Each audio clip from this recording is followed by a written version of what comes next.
As a society, it should be our goal to ensure that people are safe and secure. However, this gets complicated when suicide is concerned. If a person no longer wishes to live, should we respect their decision, or should we keep them safe despite their desire to end their own life? Physician-assisted suicide is very similar to euthanasia, although in the case of physician-assisted suicide, it needs the backing of some sort of legal authority or government body. Physician-assisted suicide is something that is already being practiced in a number of countries, such as the Netherlands, Belgium, and Luxembourg. It is also legal in 5 states in the US, these being California, Montana, Vermont, Oregon, and Washington. However, these different states and countries have different stances on when physician-assisted suicide is acceptable, and it is open for debate when it should be used. Some would say that regardless of a person's desire to live or die, suicide is a morally unjustifiable thing to do in any scenario, and that by assisting someone with suicide is a horrific act. While they may not realize it, there is always something to live for. There is always the possibility that they could change their mind about wanting to commit suicide, and by aiding in that person's suicide, you are prematurely ending what could have been a very fulfilling life. Regardless of the pain and suffering that a person is going through, suicide is never the way to address these issues. There are always better ways. On the other hand, some would argue that we should respect their wishes, and that there are scenarios where physician-assisted suicide would be justified.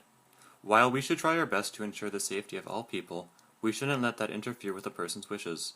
If someone genuinely wants to end their life, that is something that should be respected. We shouldn't assume that we know what's best for them and prevent them from doing what they want. While there is a chance that a person's life will improve, or that they'll change their mind on suicide later on in life, that isn't always the case.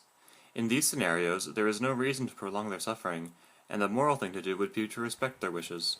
So, personally, I'm of the opinion that there are scenarios where physician-assisted suicide can help a person, and there are scenarios where it can be used for the greater good.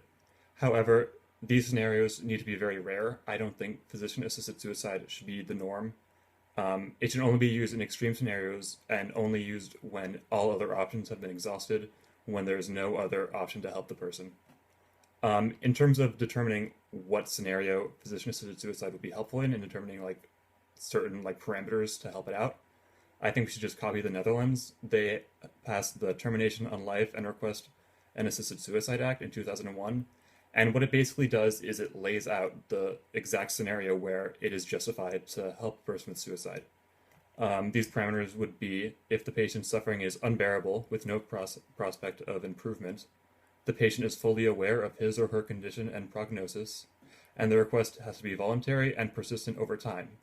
Additionally, a second independent physician has to have confirmed these conditions, and the procedure is done in a medically appropriate way, which usually entails some sort of muscle relaxant while the person is unconscious.